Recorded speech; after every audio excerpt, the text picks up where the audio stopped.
Welcome to Mr. Yasuda's math videos again.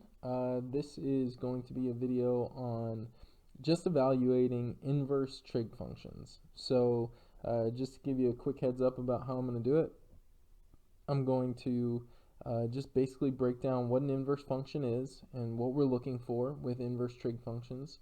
And then I'm going to just do a couple problems and talk about each function because they're a little bit different, and hopefully that should help you understand how to evaluate an inverse trig function. If you're looking for how to graph inverse trig functions or things like that, I'm not going to go over that here. So you can Google it, ask a teacher, ask a fellow teacher. Maybe if I got time, I would make another video, but we're not doing graphing here, just evaluating. And we'll talk about why we have them. So, all right, let's get into it. So inverse trig functions, right, is where we're headed. But let's first talk about what an inverse function is. So normally the way a function works is you have a domain, right, and you have a range. And since you have a domain and range, you have this function where you plug in x values, right, and you get out y values. So like y equals f of x. So you've seen this before, right? Function notation.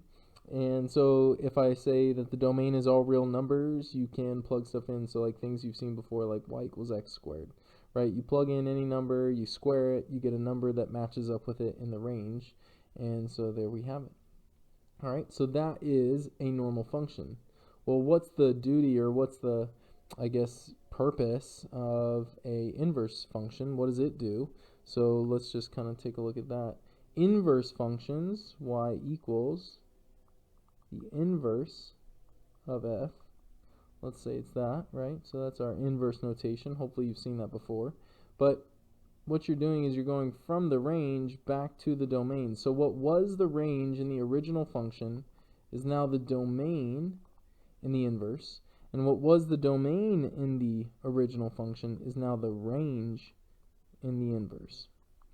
So let me kind of just go back to that example. Let's say that y equals x squared. And then let's say y equals the square root of x. So you kind of have this idea, right? And let's just say in this case that x is greater than or equal to 0. Okay? So pick a number greater than or equal to 0. So let's say that x is 7, right? So we got y equals 7 squared, and so y equals 49. And so the point is 7 comma 49.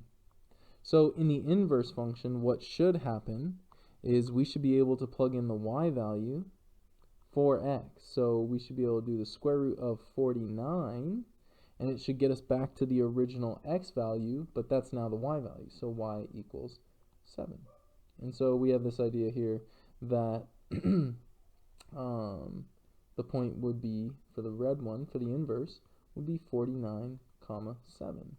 There's a lot to say about inverse functions, how inverse functions need to be one-to-one, how they need to pass the horizontal line test, and all those type of things, right? That's what makes up an inverse function, and all those things come into play, right, with inverse trig functions, but I really want you to understand kind of like what is actually happening. So let's, for example, just go with this. Let's say that y equals sine of x. Okay, so how does a trig function work? So the domain, the x values, are angles, right? So these represent angles. Okay, so you plug in things like 30 degrees, 45 degrees, pi halves, pi radians, 360 degrees, 2 pi radians. You plug things into sine, and then out come the ratios, right? So like things like when you do 30 degrees, right? So you go y equals sine of 30 degrees, well, that gets you y equals 1/2. So then the point would be, right, 30 degrees comma 1/2, and you'd get out, right, that point. Well, in the inverse function, our hope then is that the way this should work, and it does work, not should, but just definitely does, what was the range, ratios, is now the domain, and what was the domain is now the range, And so y equals the inverse sine of x. In here you would plug in ratios, and there you would get out angles. So if we take this example up here, right, we would say if y equals the inverse sine of 1/2 the ratio, well, what angle would give me 1/2 as a ratio? Well, it would be 30 degrees.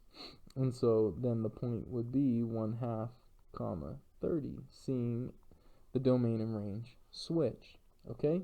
And so that's really what's happening. So with inverse trig functions, you're now switching the domain and range, and you're plugging in ratios to the inverse function, and out should be coming the angle that corresponds to that ratio. Hopefully that makes sense. All right, but there are some rules that you have to abide by when it comes to inverse trig functions, because inverse functions, right, have to come from a function that's 1 to 1. So what happens is we have to limit the domain and what you can plug in, right, and what you get out. All right, so here we go. We're going to start with inverse sine. So this is the way that you write inverse sine. You can write it one of two ways. You can write it y equals sine, and then you put that -1, like where an exponent would go, then of x. It's not to the -1 power, it's just the inverse notation. Or you might see somebody write y equals arc sine of x. Okay. The domain, aka the ratios that you can plug in, are going to go from -1 to 1. You cannot plug in anything less than -1 or anything greater than 1 into the inverse sine. And if you think about it, think about the unit circle. I'll just give you a quick visual, right? There's the unit circle. What's the highest y value on the unit circle, right? Because y and sine go together. The highest y value is 1, goes to 1 up there. What's the lowest y value? -1, okay? And so that is going to be your domain. You can only have ratios from -1 to 1. Can't be bigger than that. The range, right, aka the angles that can be the outputs, are actually going to go from -π² to π². Now this is where it gets a little tricky. Whoops. What does that mean, -π² to π²? So think about this with me. Sine, let's say, take back that example I give, the inverse sine of 1/2, right? Our ratio is in between -1 and 1. Now the inverse sine of 1/2, if you think about it, in the unit circle, sine is positive, right? It can be positive 1/2 here at 30 degrees, but also here at 150 degrees, or π6 and 5π6. So there are two spots where sine could be 1/2. Well, we don't want to have two answers. So how do we decide what the answers are? Well, the range tells us which one is the right answer. -π² just means you rotate down, right, clockwise, this direction, and +π² means you go here. So the range of inverse sine actually does not use, right, the second or third quadrant. It only uses the first quadrant or the negative version of the first quadrant, which is the fourth quadrant. So sine is positive in the first quadrant, meaning I'll go with the angle of π6, right, because that would be where sine is 1/2. All right, so let's do cosine. The domain of cosine, right, once again, the ratios that you can use, it's going to be the same as sine -1 to 1. Once again, why is that? I'll give you a quick sketch. There's your unit circle. Cosine relates to the x value. What's the furthest to the right it goes? Whoops. The furthest to the right it goes is 1. And the furthest to the left it goes is -1. So all the x values are in between 1 and -1. The range of cosine, or inverse cosine, excuse me, the angles that you can use, right, are 0 to pi. So where's 0 to pi? 0 to pi, right, is the first two quadrants. we don't use the third or fourth quadrant to express that. So let's do the inverse cosine of negative 1/2, right? So the inverse cosine of negative 1/2, our ratio on the inside is less than, right, or is in between negative 1 and 1. And so what would be the angle? Where is cosine negative? Cosine is negative in the second quadrant, and cosine is negative 1/2. Hopefully you have that memorized over here at 2 pi thirds, okay, or 120 degrees. So 2 pi thirds is the one I would pick. Cosine's also negative in the third quadrant, but as you can see, I've crossed it out. It's not a part of our range, right?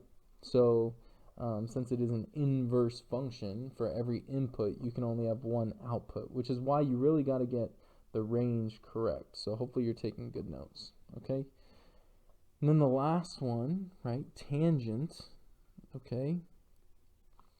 Tangent has a domain, this one's nice, of all real numbers, okay? And then the range, it's a little different than sine. So negative pi halves to pi halves. Now, why do you think I use parentheses instead of brackets? Okay, well, just try to do what is the tangent of pi halves. Well, if you're quick and you know it, it's undefined.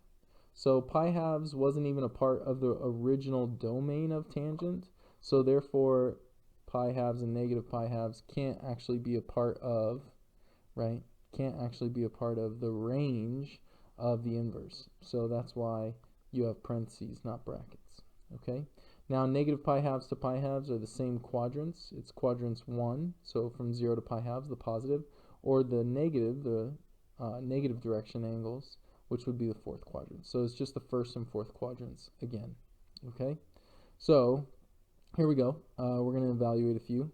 We did these, right? So if you're paying attention, hopefully you can do them. But I'm thinking to myself, inverse sine of 1/2. Okay, I can look in the first or the fourth, first or the fourth quadrant. Can't look anywhere else. So which quadrant, right? Which quadrant is sine positive? Well, it's not fourth, so it's here. So sine is positive 1/2 at pi 6, right? 30 degrees. So we're going to go in radians. So that's pi 6. And that's the thought process, is think about what quadrant do you need to be in, and then find the angle that's in that quadrant. Okay? So inverse cosine of negative 1/2. So we're going to look at our notes and see that the output can either be in the first or the second quadrant. Cosine's positive in the first, so it can't be first. So we've got to be in the second, right? And it's right here. Whoops, I just made a lot of lines. That's pretty terrible. But it's at 2 pi thirds, okay? That is the angle where cosine would be negative in the first two quadrants. All right, tangent, here we go. Inverse tangent of negative 1. So if you're looking at your notes, right, we've got to go from negative pi halves to pi halves, which is just the first and the fourth quadrant. Now, where's tangent negative is what I would ask myself. Is that in the first quadrant or in the fourth quadrant? Hopefully you just said fourth quadrant. So we don't even want to look in the first quadrant. So where's tangent, right? Negative 1. That would be here at a 45-degree angle. And so that's going to be negative pi fourths. You don't want to call it 7 pi fourths, because if you go back and look at the notes up above, right, they say that the range goes from negative pi halves to pi halves. So you can't use 7 pi fourths. You have to use the negative version, which would be negative pi fourths. All right, so that would equal negative pi fourths. All right, and now arc sine of negative root 3 over 2. Once again, inverse sine is using the first and the fourth quadrant. Where is sine negative? Sine is negative, not in the first, definitely in the fourth, okay? And which one would give me a sine value of negative root 3 over 2? That would be something over 3, so negative pi thirds. And that would be my inverse sine, and so that's going to be my answer, negative pi thirds. Hopefully that's making sense. The critical thing is really making sure you're looking in the correct quadrants. I've got one problem kind of think about here, a little crazy. So notice what it says. It says evaluate, and then it says the tangent of the arc sine of 3/5. So 3/5, that's a ratio.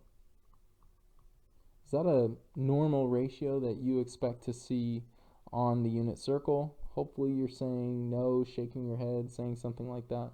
So what is that telling me, right? Well, it's telling me something, right? How could I figure this out? Well, what we want to find is we know that the sine of some angle x, right, equals the ratio of 3/5.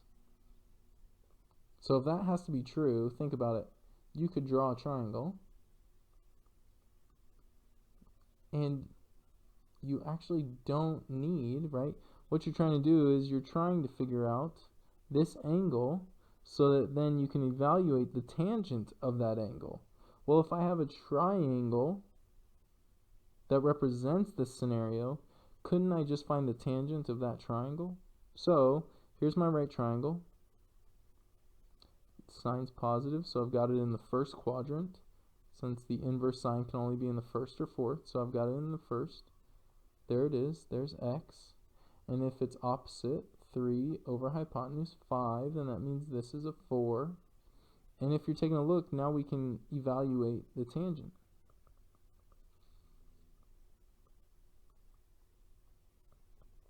And not too bad, right? We can do the tangent of x. And we don't actually ever have to know the angle that would be there, right? Don't even need a calculator, don't need anything. So what's the tangent, right? This whole thing would equal 3/4. Okay? All right, I got one more for you. Kind of cool, kind of weird. Think about it, all right? So evaluate each. All right, so this says the sine of the inverse sine of 0.2. So 0.2 fits in the domain, right? It's in between -1 and 1. And so if we're saying to ourselves, okay, this is going to tell me some angle where the sine of that angle x equals 0.2. So the answer here is going to give me x, right? What it equals. But then you're going to do, again, the sine of that angle. So in essence, what's it going to equal?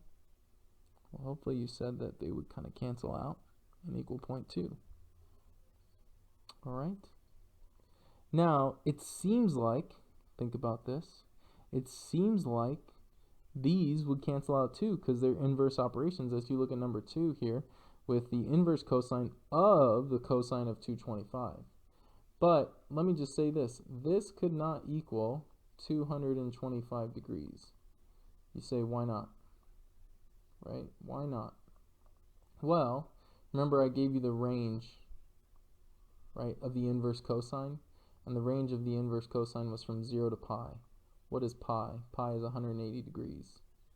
So the inverse cosine is the function on the outside, and that's the last function you're doing. Well, it could never equal 225. So you can't say that these things cancel out. All right, so hopefully that makes sense. So let's write it again. Inverse cosine of the cosine of 225. So let's just do this like order of operations. Let's start on the inside. What's the cosine of 225? Hopefully you have that memorized, or kind of memorized, right? It's 45-degree reference angle. It's in the third quadrant, right? Cosine of 45 is root 2 over 2, but it's in the third quadrant, so it's negative. And now we want to do the inverse cosine of negative root 2 over 2. So think about it. Inverse cosine, 0 to pi. That means we don't want the first quadrant, but we definitely want the third, or excuse me, the second. I was thinking of what this angle is, right? So where is cosine negative root 2 over 2 in the second quadrant? And that would be at 3 pi halves, so, or 3 pi fourths, excuse me. So this whole thing would equal 3 pi fourths. So it's just a lot of different scenarios that you can do. Hopefully it makes sense of what an inverse function is telling you, right? An inverse trig function, its output should be an angle, and just make sure you read the instructions for whether it needs to be radians or degrees, okay? Hopefully it made sense. If you have any questions, leave them in the comments, and other than that, have a great day. All right, talk to you later.